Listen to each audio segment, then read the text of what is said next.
Oke, halo teman-teman semua.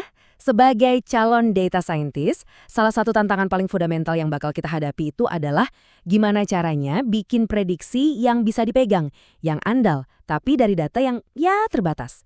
Nah, hari ini kita bakal bongkar sama-sama gimana statistika ngasih kita toolkit yang pas banget buat ini. Kita mulai dari konsep yang namanya selang kepercayaan. Nah, pernah kepikiran gak sih soal nih? Kok bisa ya lembaga survei itu cuma dengan nelpon, katakanlah ratusan orang, mereka bisa prediksi hasil pemilu yang pemilihnya jutaan? Kok bisa akurat? Ini tuh bukan sulap, bukan sihir ya. Ini murni kekuatan dari apa yang kita sebut statistika inferensial. Yuk kita bedah logikanya bareng-bareng. Oke, kita masuk ke bagian pertama ya, estimasi. Jadi gini, kunci dari semua keajaiban tadi itu ada di satu konsep, namanya estimasi. Penting banget nih, estimasi itu bukan nebak-nebak buah manggis, bukan tebakan asal-asalan. Ini adalah sebuah proses yang sistematis, sebuah cara cerdas buat bikin dugaan yang paling mungkin benar tentang, katakanlah, seluruh populasi, tapi modalnya cuma seputung kecil data yang kita pegang. Oke, sekarang coba diperhatikan tabel di sini. Ini fundamental banget. Ada dua istilah yang wajib kita bedain, parameter dan estimator. Gampangnya gini, parameter itu nilai asli, nilai yang sebenarnya yang pengen banget kita tahu dari seluruh populasi. Contoh, rata-rata tinggi badan semua mahasiswa di Indonesia. Masalahnya kita hampir nggak pernah tahu angka pastinya kan? Nah, estimator itu ya tebakan kita, angka yang kita hitung dari sampel yang kita ambil. Dan lihat deh, simbolnya aja beda. Ada mu buat rata-rata populasi dan ada X bar buat rata-rata sampel. Ini kayak belajar bahasa baru, bahasa statistika.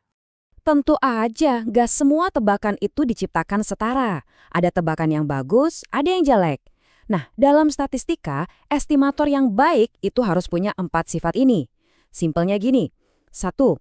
Dia tidak bias. Artinya, tebakan kita itu nggak cenderung ketinggian atau kerendahan terus, pas di tengah. 2. Efisien. Maksudnya, dari semua tebakan yang mungkin, tebakan kita ini yang sebarannya paling kecil, paling jitu. 3. Konsisten. Ini logis banget. Makin banyak data yang kita kumpulin, ya tebakan kita harusnya makin deket sama nilai aslinya. Dan terakhir, cukup. Artinya, semua informasi berharga dari sampel kita itu udah kepake semua, nggak ada yang kebuang sia-sia. Oke, jadi sekarang kita udah tahu nih cara bikin tebakan cerdas. Tapi, ada masalahnya. Coba bayangin, ngasih satu angka doang sebagai tebakan itu risikonya gede banget. Bisa aja kan meleset tipis? Nah, karena itu kita bakal pindah ke alat yang jauh lebih canggih dan jujur aja lebih berguna. Namanya selang kepercayaan. Wah, saya suka banget sama analogi ini. Gini deh, bayangin. Tebakan titik atau point estimate yang cuma satu angka itu kayak kita mau nangkep ikan pakai tombak. Kalau kena presisi banget kan, langsung dapet. Tapi kemungkinan melesetnya gede banget. Nah, selang kepercayaan itu beda. Dia kayak kita neber jaring. Mungkin emang nggak sepresisi tombak, jaringnya kan lebar. Tapi kita jadi jauh lebih pede, jauh lebih yakin kalau si ikan, yaitu nilai parameter yang asli, itu ada di dalam jaring kita. Nah, itulah kekuatannya. Kita menukar presisi absolut dengan keyakinan yang lebih tinggi. Terus gimana cara bikin jaring ini? Gampang, kita cuma butuh 3 bahan utama. Anggap aja ini resep. Pertama, jelas kita butuh estimasi titiknya. Ini ibarat pusat dari jaring yang bakal kita tebar. Kedua, kita butuh tingkat kepercayaan. Ini kita yang nentuin. Mau seberapa yakin kita? Mau jaringnya selebar apa? 95%? 99%? Nah, yang ketiga, ini penting, standard error. Anggap aja ini ukuran goyangan atau ketidakpastian dalam data sampel kita. Kalau data sampel kita acak banget, variasinya tinggi, ya goyangannya makin besar. Artinya, kita butuh jaring yang lebih lebar lagi biar target kita tetap ketangkep. Nah, ini bagian yang paling sering bikin salah paham. Tolong perhatikan baik-baik ya, cara kita membaca hasilnya. Kalau kita bilang kami 95% yakin, itu bukan berarti ada 95% kemungkinan nilai aslinya ada di dalam situ. Bukan. Artinya begini, kalau kita ulang eksperimen ini, kita ambil sampel lagi dan bikin jaring lagi, kita lakuin ini 100 kali, maka kita berharap sekitar 95 dari 100 jaring yang kita buat itu berhasil nangkep nilai parameter yang sebenarnya. Jadi, ini adalah keyakinan kita pada metodenya, bukan pada satu hasil tunggal. Oke, keren. Kita udah tahu cara membuat jaring prediksi. Tapi tunggu dulu, sebelum kita mulai riset, sebelum kita keluar lapangan, ada satu pertanyaan yang super praktis yang harus dijawab semua orang, dari peneliti sampai analis data di perusahaan besar. Pertanyaannya adalah, sebetulnya kita butuh data berapa banyak sih? Nah, ini dia pertanyaannya. Berapa banyak sampel yang saya butuhkan? Jawaban dari pertanyaan simpel ini bakal nentuin segalanya. Biayanya, waktunya, tenaganya, semua tergantung dari sini. Dan untungnya, sekali lagi, statistika ngasih kita rumusnya, cara sistematis buat menjawab ini. Dan prinsip utamanya bisa kita lihat di gambar ini. Coba deh perhatikan. Seiring ukuran sampel atau N makin besar, lihat kurvanya. Dia jadi makin kurus dan makin tinggi. Artinya apa? Artinya standar errornya makin kecil. Dengan kata lain, makin banyak sampel yang kita ambil, ketidakpastian kita makin berkurang. Prediksi kita jadi makin tajam, makin presisi. Nah, tabel ini ngerekap poin tadi dengan jelas banget. Kalau sampel kita kecil, ya ketidakpastiannya tinggi. Jaring prediksi kita jadi lebar banget. Sebaliknya, kalau sampel kita besar, ketidakpastiannya jadi rendah, jaringnya jadi lebih sempit dan lebih akurat. Jadi selalu ada trade-off di sini, antara biaya dan tenaga buat ngumpulin banyak data dengan tingkat presisi yang kita mau. Oke, jadi gimana resep buat ngitung ukuran sampel yang pas? Ada 3 bahan yang harus kita siapin. Pertama, tentukan dulu tingkat kepercayaan yang kita mau, misalnya 95%. Kedua, tentukan margin of error yang bisa kita tolerir. Ini tingkat presisinya. Kalian pasti sering dengar di survei pemilu kan? Margin of error plus minus 3%. Nah, itu dia. Dan yang ketiga, kita butuh tebakan awal proporsinya. Kalau udah ada riset sebelumnya, bagus, bisa kita pakai. Kalau benar-benar buta, nggak ada info sama sekali, kita pakai angka paling aman, paling konservatif, 0,5. Yuk, kita coba pakai studi kasus biar lebih kebayang. Anggap ada produsen mobil, dia mau ngeluarin mobil listrik baru. Dia mau survei pasar buat nebak seberapa banyak peminatnya. Target mereka udah jelas banget nih.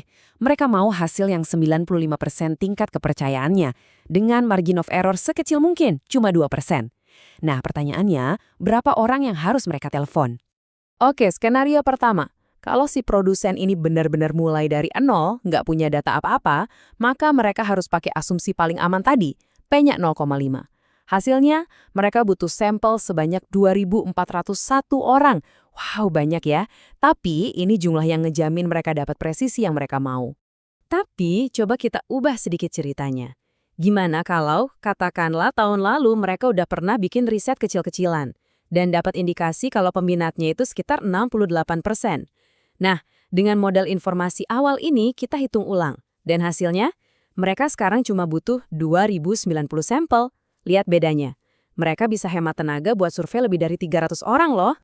Nah, ini dia poin utamanya, takeaway-nya. Punya sedikit aja informasi di awal, entah dari studi pendahuluan atau data historis, itu bukan cuma sekedar formalitas. Di dunia nyata, di industri, ini bisa menghemat sumber daya yang luar biasa besar. Waktu, uang, tenaga. Jadi ingat, informasi awal itu adalah aset yang sangat-sangat berharga. Oke, sejauh ini kita fokus buat ngertiin satu grup populasi aja kan? Nah, sekarang kita naik level. Disinilah statistika jadi makin seru. Yaitu, waktu kita mulai membandingkan 2 kelompok yang berbeda.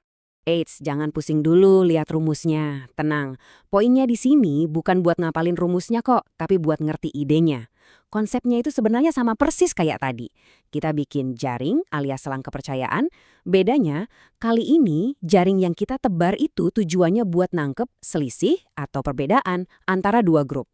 Dan inilah yang ngebuka pintu ke pertanyaan-pertanyaan yang jauh lebih keren. Dan pertanyaan-pertanyaan seperti apa? Ya seperti ini. Apakah obat baru beneran lebih efektif dari obat lama? Apakah kampanye iklan di kota A lebih sukses dari kota B? Apakah ada beda selera antara katakanlah Gen Z sama milenial? Ini adalah jantung dari A/B testing di dunia teknologi, uji klinis di kedokteran, sampai riset pasar. Intinya satu, apakah perbedaan yang kita lihat di data itu beneran nyata, signifikan secara statistik, atau jangan-jangan cuma kebetulan aja? Nah, alat inilah yang bantu kita jawab. Jadi, semua toolkit yang kita bahas hari ini, mulai dari estimasi, selang kepercayaan, cara nentuin ukuran sampel, sampai membandingkan dua grup, ini semua tuh ibarat makanan sehari-hari buat para data analis dan data scientist. Inilah senjata mereka buat mengubah tumpukan data mentah yang nggak berarti menjadi sebuah wawasan yang bisa ditindaklanjuti, yang bisa dipakai buat ngambil keputusan bisnis yang lebih cerdas. Kita udah lihat ya perjalanan kita hari ini. Dari yang tadinya cuma nebak satu angka, terus kita bisa bikin rentang prediksi yang jauh lebih bisa diandalkan. Sampai akhirnya kita bisa ngebandingin dua grup secara ilmiah. Tapi, ini semua baru permulaan. Jadi, saya mau tinggalin kalian dengan satu pertanyaan buat direnungkan. Kalau kita aja udah bisa membandingkan dua grup dengan begitu powerful, coba bayangkan, perbandingan hebat apa lagi, pemahaman mendalam apa lagi yang bisa kita buka dengan statistika untuk memahami dunia yang kompleks di sekitar kita. Sampai jumpa di materi selanjutnya.